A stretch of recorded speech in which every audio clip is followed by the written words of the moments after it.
Hola a todos, bienvenidos a un nuevo video. Mi nombre es Keren Canchila. Hola, mi nombre es Joana Barragán. Hola, mi nombre es Julián Bedoya. Y en esta ocasión les hablaremos sobre el capítulo número 3, que se titula Biodiversidad, diversificación o empobrecimiento. Este capítulo explora la evolución de la biodiversidad durante el Cuaternario, abordando si este periodo ha sido una era de diversificación o empobrecimiento, en donde el análisis considera procesos ecológicos, mecanismos evolutivos y evidencia molecular y paleontológica, para comprender así el origen y distribución de la biodiversidad actual. Al inicio del capítulo podemos observar la figura 3.1, en donde nos muestra una reconstrucción de una Homo habilis mujer que vivió en el África durante la era del Pleistoceno, comparada con una fotografía de un representante contemporáneo de Homo sapiens. Bueno, para adentrarnos un poco más en el tema, podemos empezar hablando sobre qué es la biodiversidad y cómo ésta se origina. La biodiversidad es la variedad de la vida desde niveles genéticos hasta ecosistemas. Puede medirse por el número de especies, es decir, la riqueza, su abundancia relativa y su funcionalidad ecológica. En biogeografía se clasifica como alfa diversidad, beta diversidad y gamma diversidad.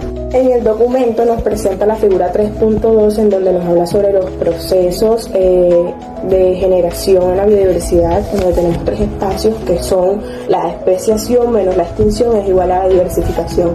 Esa diversificación le da paso a la biodiversidad. Bueno, ahora sí podemos hablar sobre la especiación, en donde este es el proceso evolutivo por el cual surgen nuevas especies, en donde tenemos tipos principales como lo son la anagénesis y la cladogénesis, así como también existen modos de especiación cladogenética, que son la alopatria, la simpátrica, la parapátrica y peripátrica. También debemos tener en cuenta que existen procesos como la deriva genética sin intervención directa de la selección natural.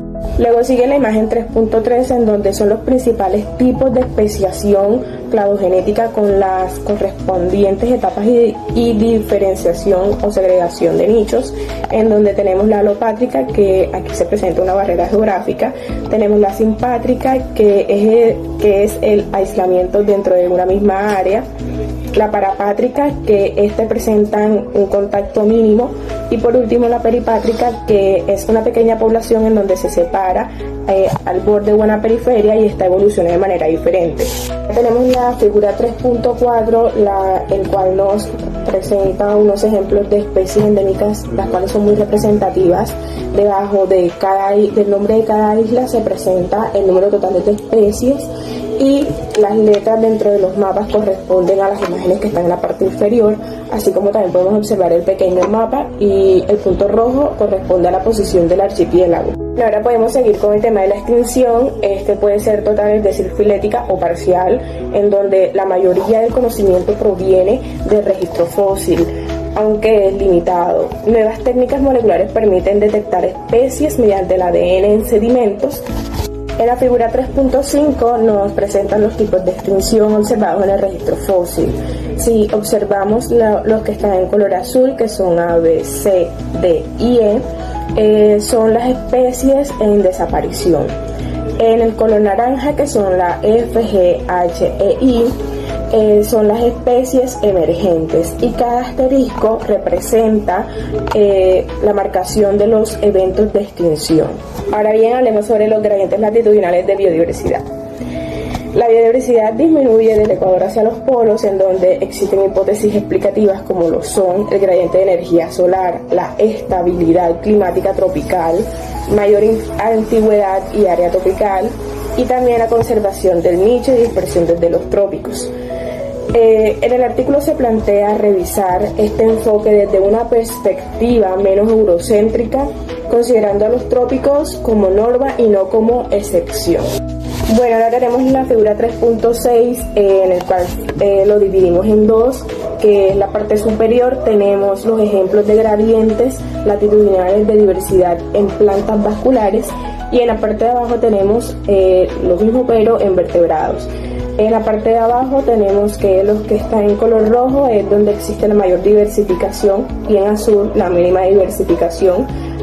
También podemos notar que en África el gradiente se ve interrumpido por el desierto de Sahara. La revolución molecular. Durante décadas los estudios evolutivos dependieron de los registros fósiles y la distribución geográfica. La aparición de la genómica revolucionó el campo al permitir el análisis directo del ADN. Esto dio lugar a dos disciplinas claves. Una es la filogenética molecular y la otra es la filogeografía.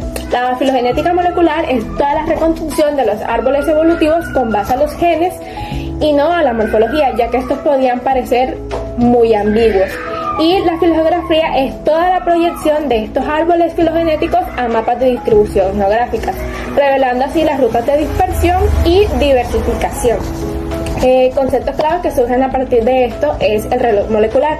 Este estima los tiempos de divergencia entre especies según las tasas de mutación, y la filogenia moderna, donde se establecieron tres grandes dominios de la vida, cuáles son arquea, bacteria e eucaria. Bueno, en la figura 3.7 que se muestra en el documento nos muestran un árbol filogenético de la vida basado en estudios moleculares y genómicos, donde sitúan a los reinos, los cuales son Monera, Protista, Animalia, Fungi y plantas. También en la base de este gráfico nos muestran a Luca. Este viene siendo el ancestro común para todos estos reinos. Y se presentan los tres grandes dominios: bacteria, arquea y eucaria. En bacteria podemos encontrar lo que son las gram positivas, las proteobacterias y las cianobacterias. En arquea encontramos las metanobacterias, que producen metano, y las halófilas, que son capaces de vivir en ambientes extremos con altas concentraciones salinas. En eucaria pues encontramos a lo que es animales, fungi y plantas. En la figura 3.8 se muestran los principales tipos de mutaciones moleculares o genéticas que se dan en el ADN. En la imagen nos regalan una secuencia de ADN que codifica los siguientes aminoácidos: metionina, cisteína, ácido glutámico, ácido aspartico y arginina. La sustitución, como su nombre lo indica, es el cambio de un nucleótido por otro. Si anteriormente tenía una adenina, voy a tener ahora una arginina, lo que me da origen a un nuevo aminoácido. Por remoción, donde tres nucleótidos cambian la secuencia completa para el aminoácido posterior. Y por inserción, donde insertan nucleótidos extras, alterando así la secuencia de la proteína resultante. Estas pueden ser severas o leves dependiendo de la función que tenga este aminoácido que se codifica. Figura 3.9 nos muestra un árbol filogenético de la evolución de los vertebrados utilizando características morfológicas y moleculares, donde el ancestro común que da origen a todos estos grupos: peces, anfibios, reptiles, aves y mamíferos. Nos muestra como grupos monofiléticos a anfibios, reptiles, aves y mamíferos. Este está representado en el color gris en la gráfica. Y para grupos parafiléticos tenemos a los peces y a los andados. La figura 3.10 nos muestra una relación entre la tasa de sustitución y el tiempo de divergencia en un estudio que se le realizó a la proteína alfa-globina en vertebrados.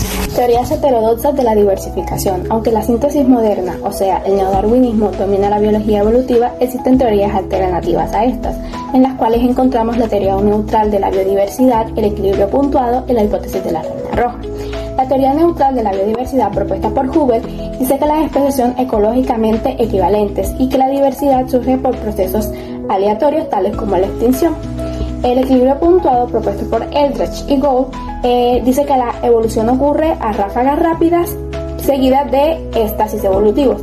En la figura 3.11 que se encuentra en el documento, nos muestran el equilibrio puntuado de una población marginal A, donde la especie B se origina y la especie C se extingue rápidamente. Esta no deja registros fósiles y este proceso ocurre sucesivamente.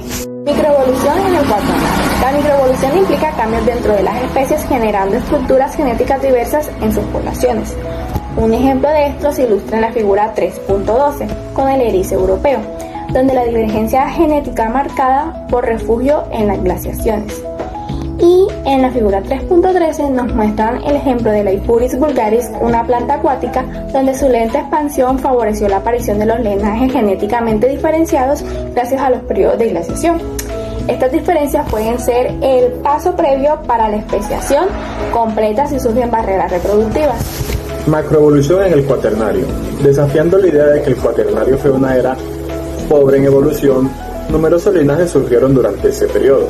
Ejemplos en plantas como cícadas, Aunque su origen se remonta al Pérmico, muchas especies actuales son cuaternarias. También encontramos Dianthus, Impatiens, Begonia, Lupinus, géneros con gran parte de sus especies formadas en los últimos 2 millones de años. También encontramos ejemplos en animales. Cíclidos de los grandes lagos africanos, más de 1500 especies surgieron en menos de 1 millón de años por radiación adaptativa. Y también tenemos Sosteropidae, aves de Asia y África, una de las radiaciones más rápidas documentadas. Estos procesos fueron impulsados por fluctuaciones climáticas que aislaron y reconectaron poblaciones. En la figura 3.14 encontramos la distribución geográfica de las cicadales en cada continente y algunos ejemplos de los géneros más importantes. Como primero tenemos a Samia, de segundo Cicas, tercero Dion y por último Encephalartos. En la figura 3.15 encontramos el árbol filogenético del género Samia basado en el gen nuclear Phytochroma P y calibrado por los fósiles y el correspondiente reloj molecular. Las especies de origen cuaternario en el Pleistoceno están marcadas en negro y las especies más antiguas en azul. En la parte izquierda de la figura 3.16 encontramos ejemplos de cíclidos de los grandes lagos del Rift africano y en la parte derecha de la imagen encontramos sus rutas de colonización desde el lago Tanganyika durante el cuaternario. Los números en la imagen indican los millones de años antes del presente y en la parte superior derecha el rectángulo rojo indica la posición del área de estudio en el continente africano. Biodiversidad tropical, el debate entre el neógeno y el cuaternario. En los trópicos, especialmente en América Central y del Sur, se debate el origen de su enorme biodiversidad. La hipótesis del neógeno plantea la formación del Istmo de Panamá hace 3 millones de años, lo cual permitió intercambios bióticos y generó barreras marinas. También la elevación de los Andes creó nuevos nichos y barreras geográficas, lo cual diversificaron por vicarianza. Además, la hipótesis del cuaternario plantea cambios climáticos y frecuentes que causaron aislamiento y reconexión de poblaciones, promoviendo la especiación. Como evidencia actual tenemos que aproximadamente la mitad de las especies neotropicales se originaron en el neógeno y la otra mitad en el cuaternario. Ambas hipótesis son válidas y complementarias.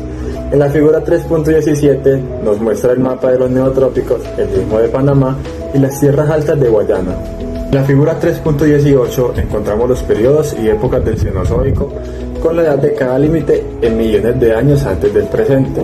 También encontramos los acontecimientos tectónicos, paleogeográficos y climáticos más importantes y su duración son las barras rojas que se muestran a la derecha.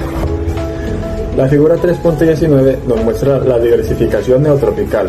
El gráfico de la izquierda ilustra la continuidad de la diversificación neotropical desde el Mioceno hasta el Pleistoceno en términos del número de grupos taxonómicos actuales, que surgieron en el Plioceno y Pleistoceno. La curva es acumulativa y muestra una tendencia exponencial sin fases más rápidas o más lentas, excepto por una aceleración plio-pleistocena. A la derecha se muestra el porcentaje de grupos taxonómicos que se diversificaron en el neógeno, los cuales son las barras rojas, o el cuaternario, las barras azules. El número total es muy similar entre los dos periodos geológicos. Diversificación neta. La biodiversidad actual es el resultado de un equilibrio dinámico entre procesos de entrada, especiación e inmigración y procesos de salida como la extinción y la emigración. Las claves de la síntesis son la especiación, la cual produce diversidad, y la extinción la reduce. El balance entre ambas se conoce como diversificación neta. Este capítulo demuestra que, lejos de ser una era de estancamiento evolutivo, el cuaternario fue un periodo activo de especiación, tanto a escala micro como macroevolutiva. Distribuciones principales del cuaternario. El cuaternario formó nuevas especies, ejemplo de ellos son los cíclidos, las samias, las begonias, etc. También la diversificación dentro de especies, generando linajes y poblaciones diferenciadas. Además, la influencia clave de los ciclos glacial e interglacial en los procesos evolutivos. La revolución molecular y la integración con biogeografía y paleontología han sido esenciales para demostrar estas dinámicas. Como conclusiones generales del capítulo 3, tenemos que la biodiversidad es un fenómeno dinámico condicionado por fuerzas evolutivas y ecológicas y geográficas. También el cuaternario no fue un periodo estático, sino una etapa de evolución intensa que generó una parte considerable de la biodiversidad moderna. Además, las teorías alternativas como la neutralidad, equilibrio puntuado, reina roja, enriquecen la comprensión de los mecanismos evolutivos. También las regiones tropicales, especialmente el neotrópico, fueron escenarios clave de diversificación influenciadas por eventos tanto del neógeno como del cuaternario, y el enfoque integrador ya sea biogeografía, más filogenética, más paleoclima, permite un análisis más completo de la evolución de la vida en la Tierra.